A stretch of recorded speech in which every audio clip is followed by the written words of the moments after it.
السلام علیکم. زما نوم ډاکټر رمیز دی او زه په لقمان انټرنیشنل هاسپټل کې د زړه او د شوګر سپیشلیست ډاکټر یم. نننۍ چې کوم زموږ ویډیو ده نو دا د وسه پورې چې موږ څومره ویډیوګانې کړي دي دا په هغې ټولو کې د ټولو نه ډېره زیاته ضروري او اهم ویډیو ده او د هغې وجه څه ده چې وسه پورې چې موږ څومره هم پیغام ورکړی دی هغه یا د شوګر په حواله سره یا د بلډ پریشر په حواله سره وي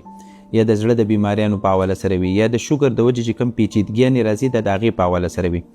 خو نن به زه تاسو ته یو داسې بیمارۍ په حواله سره خبره کوم چې هغه که وګورئ نو هغه خو د ټولو نه خطرناکه بیماري ده، خو په ټوله دنیا کې ډیر خلک چې کم دی هغه د سره بیماري ګڼي نه، او خاص کر په پاکستان کې خو هغې ته د سره بیماري نه وایي، خو که په حقیقت کې وګورئ نو هغې ته د ټولو بیماریانو مور ویلی کېږي. بالکل تاسو صحیح وی. مونږ به نن خبره کوو په اوبیسیټي باندې، په موټاپه باندې، په غټوالي باندې. نو غټوالی چې کوم دی دا یو داسې شی دی چې دا دې ته د ټولو بیماریانو مور ویلی کېږي، او چې کله د انسان وجود کې اوبیسیټي راشي، غټوالی راشي، د هغو بیمارۍ سیوا کېږي نو د هغې د وجې د دو وجود کې مختلف قسم بیماریانې راځي، او دا بیماریانې چې کوم دي نو دا یوازې یو ځای ته لیمیټډ نه وي، دا ستاسو په وجود کې شوګر لګولی شي، دا ستاسو په وجود کې بلډ پریشر لګولی شي، دا تاسو د کولیسټرولو بیماریانې جوړولی شي، دا تاسو ته د معدې مسلې جوړولی شي، دا تاسو ته د خپو د زنګونانو مسلې جوړولی شي، دا تاسو ته د معدې مسلې جوړولی شي، دا تاسو ته خدای مکه کینسر پورې دا داسې قسمه بیماریانې جوړولی شي. اوس د دې تدارک چې کوم دی هغه ډېر زیات اسان دی. موټاپه یو داسې بیماري ده چې یو انده زموږ خوږ نبي صلی الله علیه وسلم هغو هم ناپسند و، هغو به هم نه خوښوله،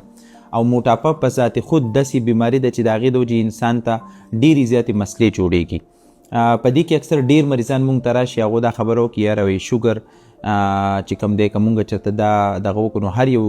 شوګر چې کوم دی هغه د اپریشن سره ختمیږي که نه ختمیږي. نو په دې سره مونږ دا خبره به هم کلیر کړو چې یاره په شوګر کې دننه ډېر قسمونه وي. ځینې شوګر داسې وي چې هغه لینک وي د انسان د موټاپې سره، نو که د انسان موټاپه ختم شي بای اینی ریزن نو د هغه شوګر چې کوم دی هغه ورسره کنټرول کیدی شي. نو په دې په حواله سره نن خبره کوو. لقمان هسپتال همیشه یو پهل کړی دی او همیشه لکه په ټول ملکن ډیویژن نه بلکې زه خو به ویم چې انټرنیشنلي زموږ ماشاءالله یو نوم تللی دی چې موږ د موټاپې اپریشنونه چې کوم دی ډېر زیات په کامیابۍ سره کړي دي او ډېر زیات موږ یو غټ نوم کریټ کړی دی. خو نن موږ باقاعده د یو داسې دغه سټارټ اخلو په دې کې ډېر مریضان موږ له داسې راشي چې هغو د شوګر مسلې وي، د زړه مسلې وي، چې هغوی چېرې موږ اپریشن نه کول غواړو یا نه شو کولی یا څه نورې څه پیچیدګیانې وي چې د هغو د وجې هغو اپریشن نه شي کولی. نو دا د هغې خلکو دپاره په اول ځل موږ د لقمان هسپتال د طرف نه یو باضابطه طور باندې یو داسې شی شروع کوو چې هغه د موټاپې علاج دی، خو د دوايانو په ذریعه سره، د انجکټبلز په ذریعه سره، د ډایټ په ذریعه سره. نو موږ به انشاءالله د نوي کال نه د 1 جنورۍ نه به انشاءالله موږ باضابطه طور د یو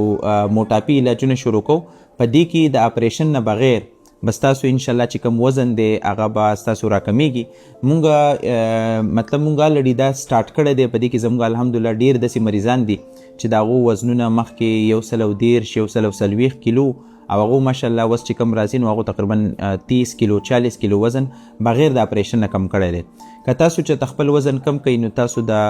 شوګر چې کوم مسلې دي د دې نه تاسو دمه کیدی شي. او زموږ الحمدلله ډېر داسې مریضان دي چې هغه مونږ د هغې ریورسل کړی دی. ریورسل مطلب د هغو شوګر چې کوم دی بغیر د ګولو نه الحمدلله اوس کنټرول دی. نو که تاسو هم دا غواړئ چې یاره زموږ موټاپه دې ختمه شي او تاسو اپریشن نه کول غواړئ یا د هغې چې کوم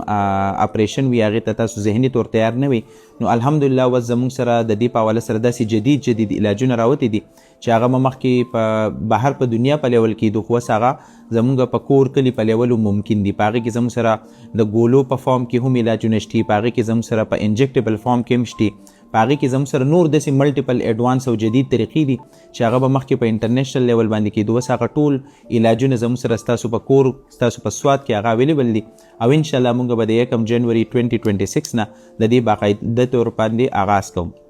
نو که ستاسو چېرته شوګر وي، موټاپه وي، بلډ پریشر وي، د زړه مسلې وي یا نور داسې پیچیده مسلې وي چې د هغې د وجود نه تاسو د موټافې نه تنګ وئ نو موږ د ویټ لاس کلینیک یو باقاعده طور افتتاح کوو. او انشاءالله د 1 جنوري نه که تاسو ته څوک دغه وي تاسو سره به زموږ نمبر هم په سکرین باندې شیر شي. نو که تاسو ته د دې په حواله سره څه قسمه کوېسچن وي تاسو په هغې باندې موږ ته وټساپ کولی شئ، تاسو به موږ په هغه باندې رهنمایي کوو. ډېره مننه، خوشحاله اوسئ.